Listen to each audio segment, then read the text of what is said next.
Hey kids, have you ever heard of a place called Toonville? It's a magical world where everything is alive. The houses dance, the trees giggle, and even the roads have a bounce in their step. Today I'm going to tell you a story about how Benny the bunny saved Toonville's time.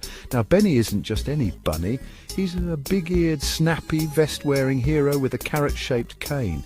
Everyone in Toonville knows Benny because he's always ready to help when trouble strikes. One sunny morning, Benny was relaxing in his favourite chair, munching on a carrot, when suddenly there was a frantic knock at his door. "Benny, Benny, you've got to help us!" cried Mrs. Squirrel, her bushy tail twitching nervously. "It's the Great Toonville clock. It stopped ticking."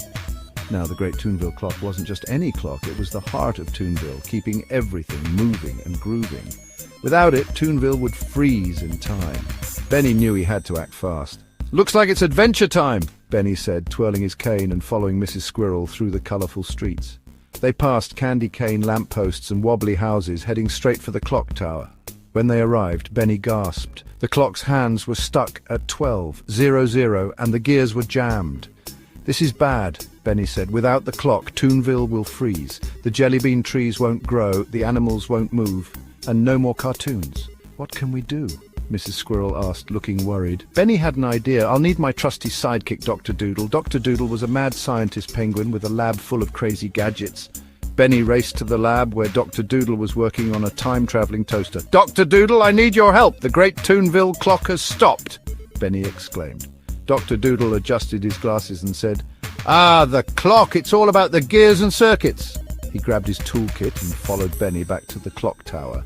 Dr. Doodle started poking around inside the gears while Benny kept watch. Just when they were about to give up, Benny had a bright idea. "Wait, maybe we can give the clock a little tune-up." Benny took out his carrot-shaped cane and tapped it against the clock tower. To everyone's surprise, the clock let out a series of musical notes. The gears slowly started to turn, and with a final loud, the hands of the clock began to tick again. "The clock is fixed," Mrs. Squirrel cheered. Benny grinned and gave a bow. Another day saved, thanks to teamwork and a little bit of toon magic. The town returned to its usual lively pace, and Benny and his friends celebrated with a big party. The jellybean trees bloomed, the animals danced, and everyone laughed and had fun. From that day forward, Benny the bunny became Toonville's official clock keeper, making sure the Great Toonville clock never stopped ticking again. And so, life in Toonville continued, colourful, chaotic, and full of laughter. After all, in the world of cartoons, anything is possible. Thanks for listening, kids. I hope you enjoyed the adventure. Until next time, keep imagining and having fun.